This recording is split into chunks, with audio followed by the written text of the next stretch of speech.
So the Nintendo Switch 2 launch game lineup situation just got a lot more exciting if we are to believe the couple different rumors going around from two different sources. However, I will say while one of them has not necessarily leaked a lot of information in the past or anything that I am super aware of, they are very well connected in the gaming industry nowadays with various contacts at Retro Studios, which is who we care about for this particular story, and another who in the past has already stated a number of different projects and games coming to Nintendo Switch 2. Of course, we have to wait and see if these ultimately materialize, but there is now an additional game they are adding to their list of potential launch games for the console, and they are stating it will be there right around the console launch, which also gives us maybe an additional timeline to discuss for the launch of the hardware right after yesterday's video, if you watch that, which is more like pointing towards May 15th. Of course, that's not confirmed till Nintendo confirms it, but we might have a different timeline than that if this user does have good info on the piece of software that they are claiming will be there right around launch for the Switch. So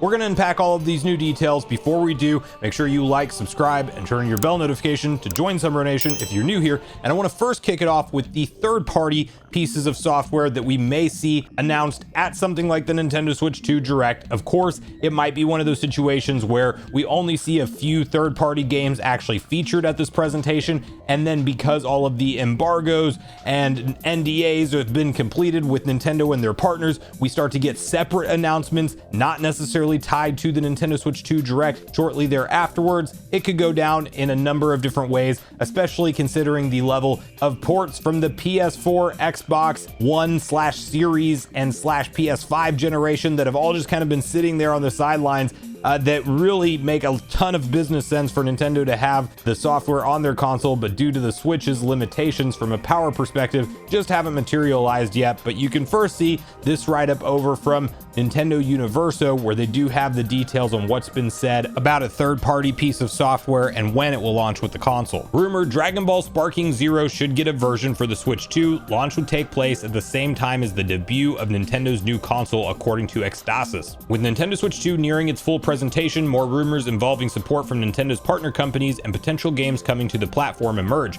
This time, content creator Ecstasis, known mainly for leaks involving Xbox, commented in a recent video on YouTube about potential support from Bandai Namco at the launch of Nintendo's new platform with its fighting game Dragon Ball Sparking Zero, a title that is currently available on Xbox, PlayStation, and Windows. Ecstasis commented on their video, Bandai Namco is a preferred partner for Nintendo, which in addition to developing games directly for Nintendo, also releases its great games for its platforms, and there have been a lot of rumors about the arrival of Elden Ring and Tekken 8 for Nintendo Switch 2. Well, these two games, from what I've been told, of course they're going to come to Nintendo Switch 2, but we're forgetting something that is a game that I've been confirmed to be and is planned to be released practically at the console's debut, Dragon Ball Sparking Zero. According to him, the game's debut would be scheduled to take place during the end of June, which could point to a launch of Nintendo's new system during that time period as well, given that Dragon Ball Sparking Zero would be a Nintendo Switch launch title. So I'm personally not getting too hung up on that late June claim as opposed to the May 15th conversation that we just had the other day on the channel. I still like that May 15th date for a lot of different reasons, but again, it's nothing set in stone. But the comments here from Ecstasis do seem very much like they know the launch date and time of Dragon Ball Sparking Zero. They think it's there practically at the Nintendo Switch 2's debut, but that doesn't necessarily mean that it is confirmed day and date a launch date. So both things can be true here. This game could come out within the launch window, the end of June, but the console could already be available as of May 15th. Or of course, May 15th might just be a little bit too good to be true. And while there are a lot of other interesting factors pointing to that, like the Lego Mario Kart set, the Nintendo's in San Francisco store opening up, and Doom the Dark Ages launching on that day on a Thursday, which Microsoft normally doesn't do and Nintendo does do, you know, there's different things pointing to that. But nonetheless, I think Sparking Zero is kind of a no-brainer to make it to Switch 2. It's one of those that was just missing the original Nintendo Switch because of the power level of the console, and it's one of those that Bandai Namco and Nintendo's relationship clearly is close, working together, and excellent partnership, as Ecstasis points out. So yeah, Sparking Zero probably going to be there. That's exciting for me. I'm I'm a Dragon Ball Z fan, but at the same time, haven't been huge into the fighting game scene recently, other than Smash Bros, which I know is a different platform fighter, not exactly the same as these style fighting games, but fun to enjoy nonetheless. And the big one for me is, you know, obviously Elden Ring being brought back up in this conversation. Who knows if that's going to be a launch title or right around the launch window, but I think we get an Elden Ring definitive edition, probably sold at $70 for Nintendo Switch 2, but it has the game and the DLC, which is actually a steal if you're getting that all for $70, because I mean, the amount of content to talk about 100 hours plus, that's easy going through both of them, if not far more than that, just depending on how much you want to dive into the world of Elden Ring and everything. But yeah, excited for that. From Software fan through and through here. So for me, that's going to be a big one, and one that I will pick up and double dip on to have easily playable on a hybrid console, and just gives me an excuse to go back through the whole thing and do another, hopefully like platinum trophy or 100% achievement type run, because I did do that on the PS5, but I would love to do that on Nintendo Switch too, if that is something that Nintendo chooses to build into their operating system this time around, or online services, however you would consider that. But the next and maybe more exciting conversation for a lot of people, including myself, has to do with a major first-party Nintendo piece of software that we already have seen revealed to us at the June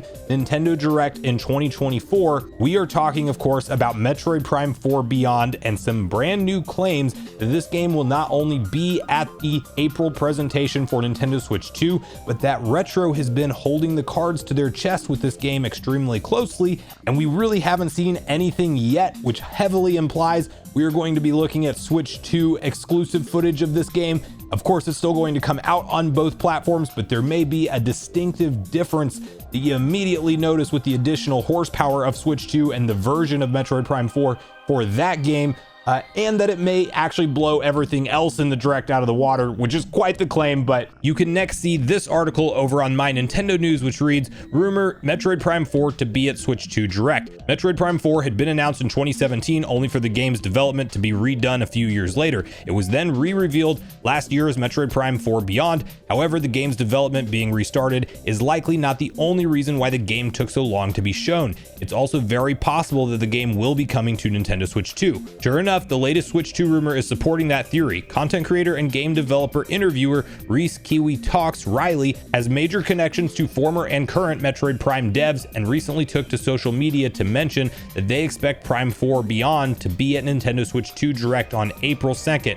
In fact, they're 90% certain it will be in the Direct. You can see his remarks about the matter down below. And the exact tweet in question is, in less than a month, the Switch 2 Direct, you'll see that Nintendo and Retro were keeping their cards close to their chest with Metroid Prime 4 for this exact moment. The true unveiling will blow everything else in the Direct out of the water. Then someone replies to that tweet, it's got to be in the April Direct, right? It makes no sense for it not to be there, but a small part of me is worried we won't see it in April. And Kiwi Talks replies, Nintendo are constantly tweaking Directs right now to the last minute, but as of now, I am 90% certain it will be in the Direct. So if you've seen my prior videos discussing Metroid recently, you'll know that I've been in the mindset that if Nintendo showed up with that game in a February Direct, it likely wasn't going to be at the April 2nd Direct, but since we had no February Direct, I've very much been in the mindset that Prime 4 makes all the sense in the world to show off at this presentation. But what is the most exciting about these claims, and if you're not familiar with Kiwi Talks, he's built out a really nice podcast library. Go check out his channel. It'll be linked in the description down below. He's interviewed a number of different retro devs specifically. And of course, you know, if you have things like a podcast interview, you get to know somebody casually online over the course of time. There could be little off the record tidbits of information that are shared with this individual over the course of time, and he's not somebody who's ever come out and said something wildly off the wall and out of left field or predicted anything like this before. And I don't think we have any prior track history of him being wrong about any information like this, or even really putting out information like this in general. So definitely rumor territory still, but if you just look at the fact that it's not somebody trying to gain clout online by being a leaker, and they have this content library with numerous different retro devs, both from past and present, I do like the chances of what's being claimed from this individual here. And I do think that it lines up with what I was hoping for Nintendo to do with Metroid Prime 4, but now to hear it from a source like this that has developer connections with Retro, very exciting stuff for me personally. And if we haven't seen anything yet and Retro was really holding the cards close to their chest, what does that mean exactly? Is it just visually a beautiful top tier modern day AAA game that Retro, maybe even the Switch 2 version, as they are wizards with Nintendo Switch hardware? Just look at Metroid Prime Remastered and how good that game looks and runs. Like, could they have gone all the way to maximize the kind of hardware and development tools that are available for them for Switch 2 as well? Like, it could be a day and night difference visually, and it could also be a much broader game in scope than what we know to expect, because while we got that one closing panning look at the kind of a big world looking area as we saw the 2025 pop up in the Prime 4 trailer, most of the other parts of the game did look pretty enclosed. It looked more like more of Metroid Prime, which is I'm perfectly fine with, but there might be some really big level design and world design things we just don't know about yet. And also, this could be hinting at something like a full-on multiplayer mode where you have online matchmaking and essentially a space multiplayer shooter akin to that of like a Halo, but with Metroid in there. And that's not that out of the question for the series, because Prime 2 Echoes did that just with local multiplayer, of course. So not to mention Metroid Prime Hunters. I mean, look, it's something that is in the wheelhouse of possibilities for Retro to do with Prime 4 Beyond. And I think Nintendo having, you know, obviously a great single player story that Prime 4 will no doubt offer as a launch game for Nintendo Switch 2, but then also having that online community component could be really cool for Nintendo. And not to mention, we saw a lot of different job postings and hirings, and even people that essentially on their LinkedIn profile were confirmed to be working on Metroid Prime 4 that were prior employees for creative design for things like levels in Call of Duty and Halo and massive first-person shooter multiplayer game names in the industry. So there's a lot of reason to maybe look, you know, realize that that's part of what Nintendo is going to pull off with Prime 4 as well. So